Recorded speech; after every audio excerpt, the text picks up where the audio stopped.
Hello friends, कैसे हैं आप सभी लोग। स्वागत है आपका आपके अपने यूट्यूब चैनल 4G रैंकर पर। दोस्तों, आज मैं लेकर आया हूँ 50 इंपॉर्टेंट क्वेश्चन जो आने वाली परीक्षाओं के लिए अति महत्वपूर्ण हैं।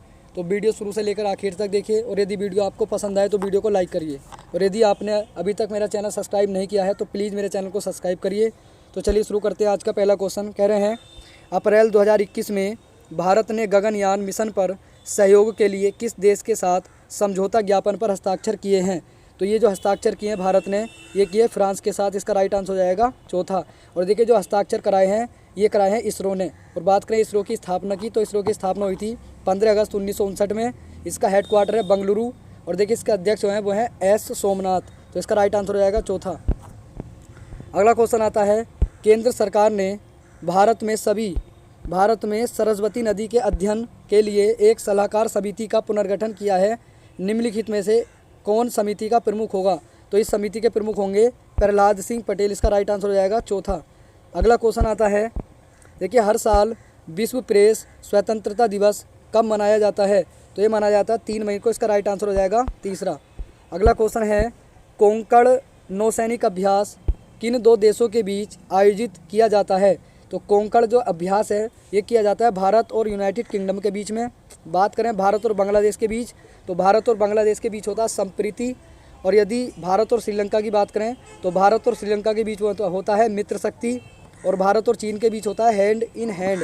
और भारत और नेपाल के बीच होता है सूर्य किरण। तो इसका राइट आंसर हो जाएगा तीसरा। अगला क्वेश्चन है, हाल ही में किस राज्य में अनाथ बच्चों के लिए मुख्यमंत्री वात्सल्य योजना शुरू की गई है। तो मुख्यमंत्री वात्सल्य योजना शुरू की है उत्तराखंड सरकार ने। इसका राइट आंसर है पहला। अगला क्वेश्चन आता है, जुलाई 2021 में निम्न में से किसने देश में अपने सभी फुलफिलमेंट सेंटर में इस्तेमाल होने वाली सभी सिंगल यूज प्लास्टिक पैकेजिंग को समाप्त कर दिया गया है। तो ये किया है फ्लिपकार्ट ने। इसका राइट आंसर हो जाएगा तीसरा। अगला क्वेश्चन है, देखिए इंपॉर्टेंट है ये भी क्वेश्चन।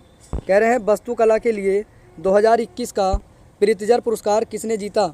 तो 2021 का जो प्रित्जर पुरस्कार जीता है तो इसका राइट आंसर हो जाएगा एनी लोकाटन। यानी कि इसका पहला ऑप्शन सही हो जाएगा, एनी लोकाटन ने ये पुरस्कार जीता है। अगला क्वेश्चन आता है, हाल ही में समाचारों में उल्लेखित प्रदर्शित डूम्सडे ग्लेशियर कहाँ पर स्थित है। तो डूम्सडे ग्लेशियर है अंटार्कटिका पे। इसका राइट आंसर हो जाएगा पहला। अगला क्वेश्चन है, 21 मई 2021 को हाल ही में DRDO द्वारा कोविड-19 एंटीबॉडी डिटेक्शन किट के रूप में घोषित किट का नाम क्या है। तो इस किट का नाम है, देखिए डिकोवैन यानी कि डिपकोविड। इसका राइट आंसर हो जाएगा डी। अगला क्वेश्चन आता है, अतुल्य भारत किस संगठन की टैगलाइन है। तो अतुल्य भारत जो है ये टैगलाइन है आपकी भारत पर्यटन की। इसका राइट आंसर हो जाएगा तीसरा। भारतीय पर्यटन की टैगलाइन है अतुल्य भारत। अगला क्वेश्चन है, कह रहे भारत की पहली भूतापीय परियोजना किस राज्य के स्वामित्व वाले या द्वारा पूगा के पूर्वी लद्दाख गांव में स्थापित की जाएगी। तो ये की जाएगी तेल और प्राकृतिक गैस के लिए। यानी इसका राइट आंसर हो जाएगा चौथा। अगला क्वेश्चन है, पालतू प्रजातियों के प्रशिक्षण संरक्षण की व्यक्तिगत श्रेणी में भारत जैव विविधता पुरस्कार 2021 में किसे सम्मानित किया गया। तो ये सम्मानित किया गया है साजी NM को। यानी कि इसका राइट आंसर हो जाएगा दूसरा। अगला क्वेश्चन है, युवा Bharat the heroes of today नामक पुस्तक के लेखक कौन है। देखिए इंपॉर्टेंट पुस्तक है। इस पुस्तक के लेखक हैं देवी सिंह भंडारी। इसका राइट आंसर हो जाएगा चौथा। देवी सिंह भंडारी इस पुस्तक के लेखक हैं। अगला क्वेश्चन आता है, किस देश ने विश्व हिंदी सम्मेलन में 2021 की मेज़बानी की है। तो ये मेज़बानी की है फिजी। इसका राइट आंसर हो जाएगा पहला। फिजी देश ने विश्व हिंदी सम्मेलन 2021 की मेज़बानी की थी। अगला क्वेश्चन आता है, माइक्रोसॉफ्ट के वर्तमान CEO कौन है। तो माइक्रोसॉफ्ट के वर्तमान CEO हैं सत्य नडेला। इसका राइट आंसर हो जाएगा चौथा। अगला क्वेश्चन है, अभिनव भारत का आयोजन ने किया था। तो अभिनव भारत का आयोजन किया था BD सावरकर ने। इसका राइट आंसर हो जाएगा दूसरा। अगला क्वेश्चन आता है, यूनेस्को स्थल भीमबेटका के रॉक शेल्टर किस राज्य में स्थित है। तो ये स्थित है मध्य प्रदेश में। इसका राइट आंसर है चौथा। बात करें इसकी खोज की भीमबेटका की, तो इसकी खोज हुई थी 1958 में BS बाकर के द्वारा। इसका राइट आंसर है चौथा। अगला क्वेश्चन आता है, भारत के पहले परमाणु परीक्षण का कोड नाम क्या था। इंपॉर्टेंट क्वेश्चन है, देखिए ये परीक्षाओं में रिपीट होता रहता है। तो भारत के पहले परमाणु परीक्षण का नाम था स्माइलिंग बुद्धा। देखिए स्माइलिंग बुद्धा इसका राइट आंसर हो जाएगा। और इसका जो प्रक्षेपण किया गया था ये 18 मई 1974 में राजस्थान के पोखरण से किया गया था। तो इसका राइट आंसर हो जाएगा दूसरा। अगला क्वेश्चन है, ड्रिबलिंग शब्द निम्नलिखित में से किस खेल से संबंधित है? तो ड्रिबलिंग शब्द है आपका, ये संबंधित बास्केटबॉल से है। इसका राइट आंसर हो जाएगा चौथा। ड्रिबलिंग शब्द बास्केटबॉल से संबंधित है।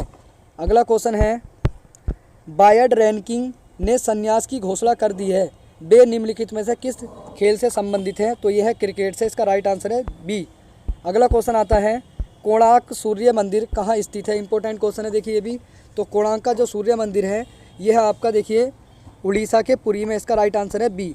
देखिए इसे 1250 में बनवाया गया था और इसे देखिए ब्लैक पेगोडा के नाम से भी जाना जाता है और 1984 में इसको यूनेस्को की लिस्ट में शामिल भी कर दिया गया है। देखिए इंपॉर्टेंट क्वेश्चन है, ब्लैक पेगोडा भी कोणार्क के सूर्य मंदिर को कहा जाता है और ये उड़ीसा के कहाँ पर स्थित है? पुरी में। तो इसका राइट आंसर हो जाएगा दूसरा। अगला क्वेश्चन आता है, दिल्ली में लाल किले में मोती मस्जिद का निर्माण किसने करवाया था? इंपॉर्टेंट क्वेश्चन है। तो लाल किले में मोती मस्जिद का निर्माण करवाया था औरंगजेब ने। इसका राइट आंसर है पहला। अब बात करें आगरे की मोती मस्जिद की, तो आगरे की मोती मस्जिद बनवाई थी शाहजहां ने, जबकि दिल्ली की मोती मस्जिद बनवाई है औरंगजेब ने। इसका राइट आंसर है पहला। अगला क्वेश्चन आता है, निम्नलिखित में से कौन मेघालय का नृत्य है? तो मेघालय का नृत्य है लाहो। इसका राइट आंसर हो जाएगा पहला। इंपॉर्टेंट क्वेश्चन है।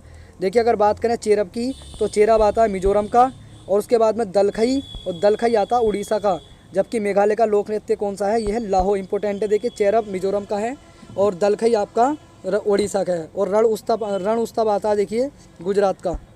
अगला क्वेश्चन है देखिए, भारत में किस राज्य में प्रत्येक वर्ष में रण उत्सव मनाया जाता है? तो देखिए रण उत्सव का आयोजन मनाया जाता है गुजरात में। इसका राइट आंसर हो जाएगा दूसरा।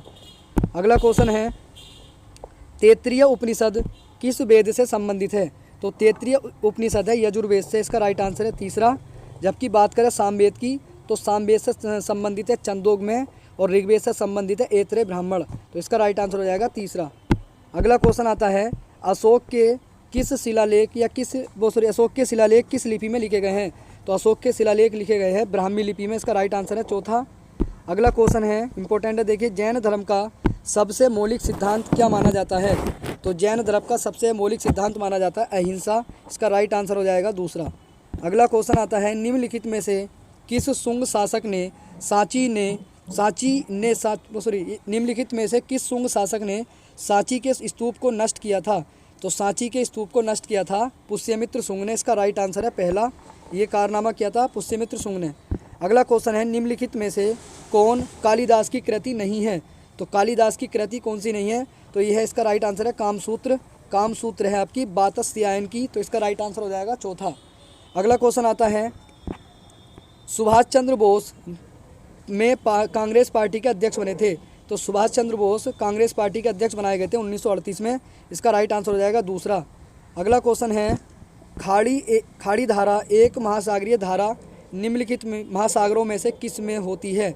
तो ये होती है अंध महासागर यानी कि अटलांटिक महासागर। इसका राइट आंसर हो जाएगा पहला। अगला क्वेश्चन है इंपॉर्टेंट है, देखिए मिट्टी को रेगुड़ मिट्टी के नाम से भी जाना जाता है। तो किस मिट्टी को रेगुड़ मिट्टी के नाम से जाना जाता है? तो ये आपकी काली मिट्टी। काली मिट्टी को कपासी मिट्टी भी कहते हैं और इसको रेगुड़ मिट्टी भी कहा जाता है। अगला क्वेश्चन है, कौन सी जल संधि यूरोप को अफ्रीका से विभाजित करती है? तो यूरोप को अफ्रीका से अलग करने वाली जल संधि है जिब्राल्टर जल संधि। इसका राइट आंसर हो जाएगा तीसरा। इंपॉर्टेंट क्वेश्चन है देखिए।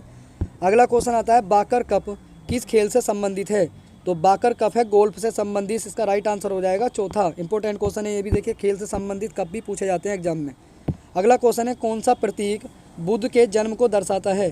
तो बुद्ध के जन्म को दर्शाता है कमल। इसका राइट आंसर हो जाएगा कमल और बैल यानी कि दूसरा। जबकि बात करें घोड़े की, तो घोड़ा दर्शाता है गृह त्याग को। बात करें बोधि वृक्ष की, तो बोधि वृक्ष दर्शाता है ज्ञान को और मृत्यु दर्शाता है स्तूप को। अगला क्वेश्चन है देखिए, सेबी एक है। तो सेबी क्या है भाई? एक। तो सेबी एक है सांविधिक निकाय यानी कि इसका राइट आंसर हो जाएगा पहला। और सेबी की स्थापना हुई थी 12 अप्रैल 1988 में। हेडक्वार्टर इसका है मुंबई में। अगला क्वेश्चन आता है देखिए, कह रहे हैं भाखड़ा नागल बांध किस नदी पर स्थित है? इंपॉर्टेंट क्वेश्चन है देखिए, भाखड़ा नागल बांध किस नदी पर स्थित है? तो ये है आपका सतलज नदी पंजाब यानी कि पहला। इसका राइट आंसर हो जाएगा पहला। सतलज नदी पंजाब पर भाखड़ा नागल बांध को बनाया गया है। जबकि चिनाब पे आता है आपका बल्ग बिहार जो जम्मू कश्मीर में है। रावी नदी पर आता है रणजीत सागर बांध जो पंजाब में स्थित है। ब्यास नदी पर आता है महाराणा प्रताप सागर बांध, जो हिमाचल प्रदेश में स्थित है। तो इसका राइट आंसर हो जाएगा पहला भाखड़ा नाकल बांध कहाँ पर स्थित है, ये पंजाब में सतलज नदी पर बनाया हुआ है। अगला क्वेश्चन है, निम्नलिखित में कौन सा विदेशी मोरक्को था और रेहला लिखा था, यानी कि निम्नलिखित में कौन सा विदेशी यात्री मोरक्को था और उसने रिहेला पुस्तक लिखी थी। तो रिहेला पुस्तक थी, देखिए इसका राइट आंसर हो जाएगा इब्न बतूता। इब्न बतूता कहाँ का था, मोरक्को का था। उसने एक पुस्तक लिखी थी रहेला। जबकि बात करें फाहियान की, तो फाहियान आया था चीनी यात्री चंद्रगुप्त सेकंड के समय में। अलबरूनी की अगर बात करें तो अलबरूनी आया था, देखिए अलबरूनी का मूल नाम था अबू रेहान और इसने एक पुस्तक लिखी थी तारीख़ हिंद। और देखिए निकोलो कोंटी की अगर हम बात करें तो निकोलो कोंटी 1420 में देवराय प्रथम के शासनकाल में भारत आया था। देखिए अगला क्वेश्चन आता है, भारत में सबसे अधिक मछली उत्पादित करने वाला राज्य कौन सा है, और ये 2019 का आंकड़ा हमें बताना है। तो ये है देखिए तमिलनाडु, इसका राइट आंसर हो जाएगा चौथा। अगला क्वेश्चन आता है, दक्कन का पठार कितने राज्यों में फैला हुआ है। तो दक्कन का पठार जो है ये 8 राज्यों में फैला हुआ है, जिसमें पहला है तेलंगाना, महाराष्ट्र, कर्नाटक, मध्य प्रदेश, आंध्र प्रदेश, केरल, तमिलनाडु और छत्तीसगढ़, यानी कि भारत के 8 राज्यों में दक्कन का पठार विस्तृत है। इसका राइट आंसर हो जाएगा दूसरा। अगला क्वेश्चन आता है, किस फाइबर रेशे को गोल्डन फाइबर कहा जाता है। देखिए इंपॉर्टेंट क्वेश्चन है। तो गोल्डन फाइबर कहा जाता है जूट के रेशे को, इसका राइट आंसर हो जाएगा दूसरा। अगला क्वेश्चन है, निम्नलिखित में से कौन सी जोड़ी गलत है। तो सुमेलित छांटना, यानी कि गलत सुमेलित कौन सा है। तो इसका देखिए राइट आंसर हो जाएगा दूसरा, समवर्ती सूची इटली। इसका राइट आंसर है समवर्ती सूची इटली। देखिए ये गलत है, समवर्ती सूची जो ली गई थी ये ऑस्ट्रेलिया से ली गई थी, जबकि इसमें दे रखा इटली, तो ये गलत है, यानी कि राइट आंसर हो जाएगा इसका दूसरा। अगला क्वेश्चन है, निम्नलिखित में से किस समिति या आयोग ने मौलिक कर्तव्यों की सिफारिश की थी। तो मौलिक कर्तव्यों की जो सिफारिश की थी वो की थी स्वर्ण सिख समिति के द्वारा। इसका राइट आंसर हो जाएगा चौथा। अगला क्वेश्चन आता है, देखिए भारत के राष्ट्रपति के चुनाव के विवाद को कौन सुलझाता है। इंपॉर्टेंट क्वेश्चन है। देखिए भारत के राष्ट्रपति के चुनाव को सुलझाता है सर्वोच्च न्यायालय, यानी कि इसका राइट आंसर हो जाएगा पहला। और आर्टिकल नंबर 71 के तहत सर्वोच्च न्यायालय को ये पावर दी गई है। अगला क्वेश्चन आता है, देखिए अगला क्वेश्चन है, भारत में सकल घरेलू उत्पाद जीडीपी का सबसे बड़ा हिस्सा कहाँ से आता है। तो ये आता है सेवा क्षेत्र से। इसका राइट आंसर हो जाएगा तीसरा। अगला क्वेश्चन है, देखिए इंपॉर्टेंट क्वेश्चन है ये भी, हेपेटाइटिस सी की संचरण का तरीका है। तो हेपेटाइटिस सी के संचरण का तरीका है, तो ये तरीका है दूषित रक्त का, यानी कि सी ऑप्शन इसका सही हो जाएगा। दूषित रक्त के द्वारा हेपेटाइटिस सी हो जाता है। अगला क्वेश्चन आता है, ल्यूमिनस फ्लक्स का एसआई मात्रक क्या है। तो ल्यूमिनस फ्लक्स का एसआई मात्रक है, देखिए इसका लुमेन, यानी कि बी ऑप्शन इसका सही हो जाएगा। अगला क्वेश्चन है, निम्नलिखित में से कौन सा मापने वाला यंत्र हैस लिपरदर्शी द्वारा आविष्कार किया गया था। तो ये किया गया था टेलीस्कोप का। इसका राइट आंसर हो जाएगा चौथा। अगला क्वेश्चन आता है, इंपॉर्टेंट है, देखिए भी, बेकेलाइट का उपयोग बर्तन के हैंडल बनाने के लिए किया जाता है क्योंकि। तो इसका राइट आंसर है थर्मोप्लास्टिक, यानी कि इसका यह है थर्मोस्टेटिक प्लास्टिक पॉलीमर है। इसका बी ऑप्शन सही हो जाएगा। अगला क्वेश्चन है, सिमलीपाल बायोस्फीयर आला स्थित है। तो सिमलीपाल कहाँ पर स्थित है। तो ये आपका उड़ीसा में। ये इस वीडियो का लास्ट क्वेश्चन था। देखिए अगर वीडियो आपको पसंद आई तो वीडियो को लाइक कीजिए, और यदि आपने अभी तक मेरा चैनल सब्सक्राइब नहीं किया है तो प्लीज़ मेरे चैनल को भी सब्सक्राइब कर लें। चलिए मिलते हैं अगली वीडियो में, धन्यवाद।